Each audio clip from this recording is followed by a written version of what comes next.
We all need a person who believes in us more than we believe in ourselves. For me, that person was my mom. When I turned 40, Dad and I took a trip.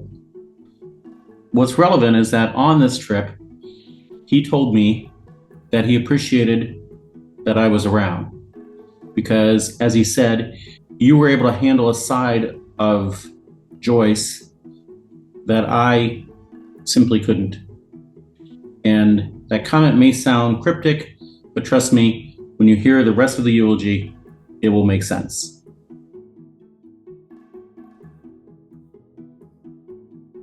Mom grew up dirt poor. Her parents were alcoholics, and her mom died when I was very young. My only memory of Grandma Ford's funeral was my sister Miriam saying to me, "It's too bad you'll never know your grandmother." She's right. Joyce Anna Ford was born on August 11th, 1934. She was the second oldest of 5 girls and 1 boy. Because they were poor, Mom took babysitting jobs at a young age. She was instructed to leave the money that she was paid on the kitchen table. And most mornings when Mom got up, that money was no longer there.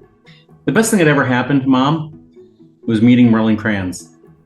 They started dating when they were 16, and they dated throughout Mom and Dad's senior year.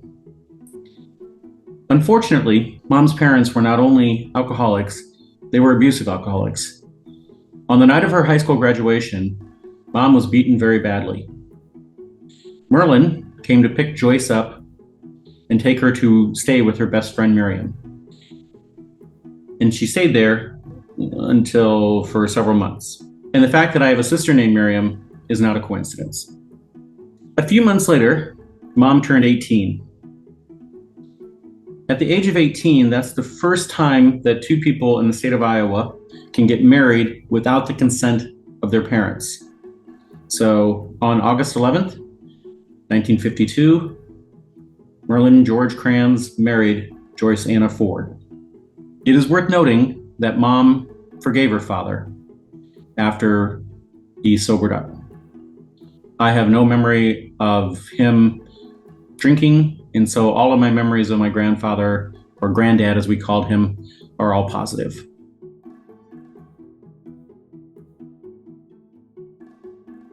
Besides growing up poor, Mom suffered from mental illness and depression.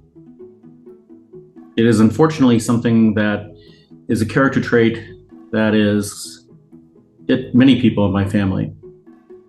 Mom's brother and sister committed suicide, as did one of her sons, my brother Mark.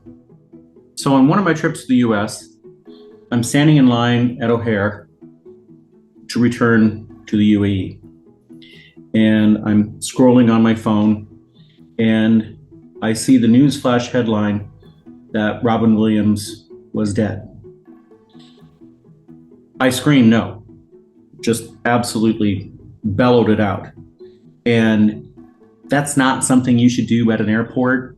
So trust me, everyone else in line is now staring at me, and more than one security person came towards me. And I explained to everybody the news, and several people burst into tears.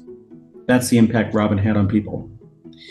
I always thought that Robin and my mother had a lot in common because they were both incredibly extroverted, incredibly funny, but also had a really, really dark side. This eulogy is not meant to be depressing. So it is worth noting that Mom was absolutely wickedly funny.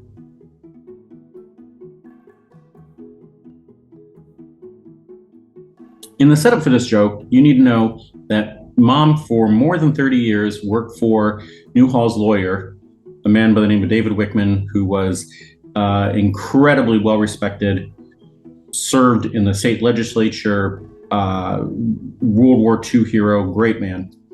And when Mom retired, he retired. He's like, I can't do this job without Joyce. If she's retiring, I'm retiring. But because mom worked for a lawyer, she liked to play legal practical jokes.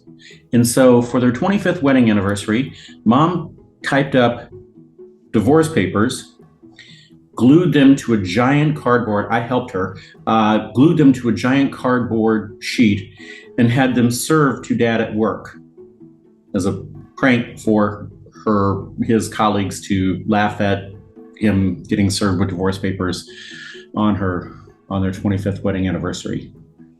Yeah. On my 21st birthday, mom took out an advertisement in the student newspaper, Echo College.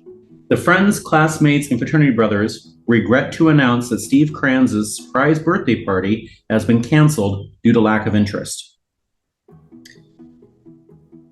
Several of my friends and several of my professors really enjoyed that advertisement, and they cut it out and put it on their doors. So everywhere I went, I got to see that. Thanks, Mom. So there's a famous campy movie out there called Mommy Dearest, and it's a story written by Christina Crawford about her mother, Joan Crawford, and how abusive Joan Crawford was as a mother. Mom and I absolutely fell in love with this movie. And there's a scene in the movie. So for the record, Joan Crawford was a huge Hollywood actress, and she was horrible to her two children. There's a scene in the movie where it's all about coat hangers, that her daughter was using the wrong coat hangers. And for whatever reason, Mom and I loved it.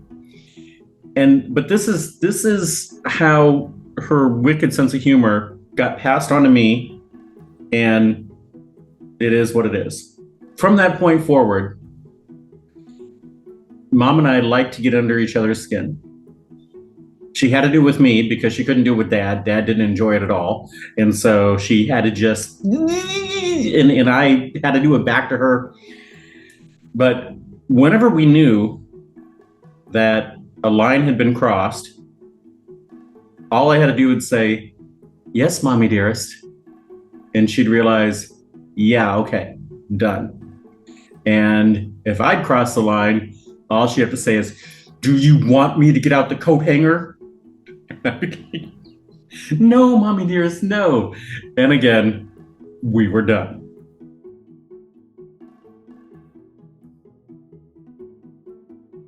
Mom suffered from systemic lupus, a disease that by cosmic coincidence, my mentor also suffered from. It is an autoimmune disorder where any part of your body can get attacked at any time, and it's truly horrible. My mentor, at one point, had to have a piece of bone taken out of his arm and replaced by a metal rod. And after that surgery, I was like, wow. Ooh. And he said, "I'm lucky." I was like, "How can you consider yourself to be lucky?" And he said, "Lupus can attack any part of your body. If it attacks my brain, I'm dead in 24 hours. Attacking my bones, I'll be okay." Mom did not take her lupus as gracefully as Spellman did. At one family reunion in 2004, Mom got up and announced to everyone there that she had less than a year to live. When she sat down, I looked at her and said, "What are you going to tell them next year?" And spoiler alert, Mom lived for another 7 years. So, yeah. Again, with lupus, she could go at any time, but then again, so could any of us.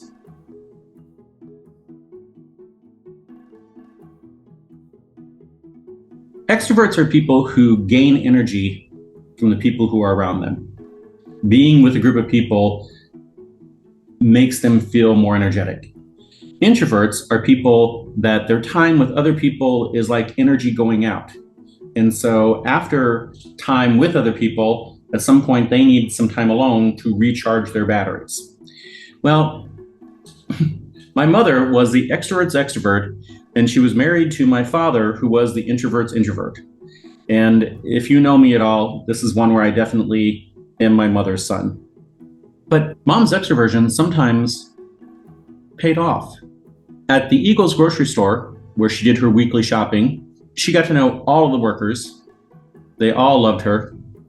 And mom is one of those people that talks to the other people in checkout line, whether she knows them or not. She's just one of those people.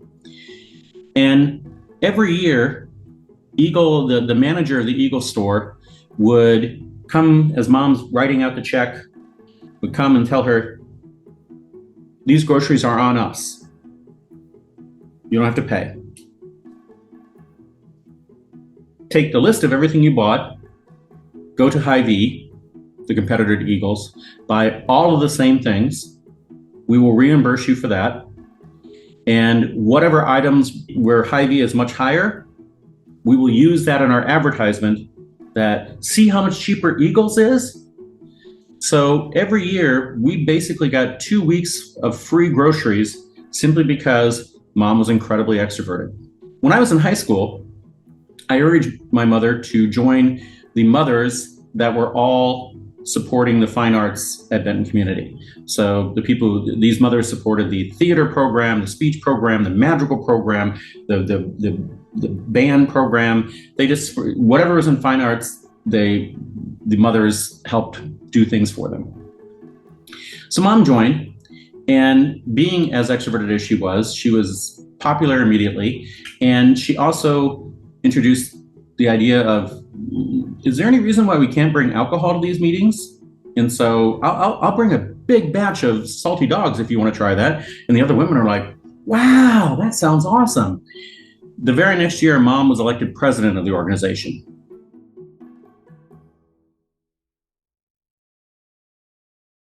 Mom gave advice based on her life experience, of course. And one of the pieces of advice she gave was be careful in how you deal with any of your friends in their breakups. When mom's sister Leona was having trouble in her marriage, mom urged her to get divorced. And long story short, mom, working for a lawyer, went so far as to drop the divorce papers. Leona and her husband did not get divorced. So as they reconciled, that put a strain on their relationship. And sadly, I did not get to know Leona much when I was growing up. And for the record, Leona is the matriarch of the family. She is still alive today. I love her dearly. And I understand why mom loved her as much as she did. Mom saw her role as the older sister taking care of her siblings. So that mission accomplished. Mom is a complicated person. As I mentioned Robin Williams above, many people were shocked when they learned that he had killed himself. And it was later discovered that he had a degenerative brain disease, so his suicide is understandable. But as much as you ever get to know a person, and between dad and me, I think we knew mom about as well as she could be known. There were parts of mom that neither of us could understand. I'm going to do more videos in the future talking about mom and dad as a couple, because to me it is fascinating, the concept of the extrovert's extrovert being married to the introvert's introvert. You're talking to a guy who is happily single, and I understand the concept of opposites attract and whatever, and they complement each other and whatever, but I will never understand how Merlin and Joyce Kranz fell in love at the age of 16 and stuck it out to the end of their lives. It just doesn't happen. So, in conclusion for mom,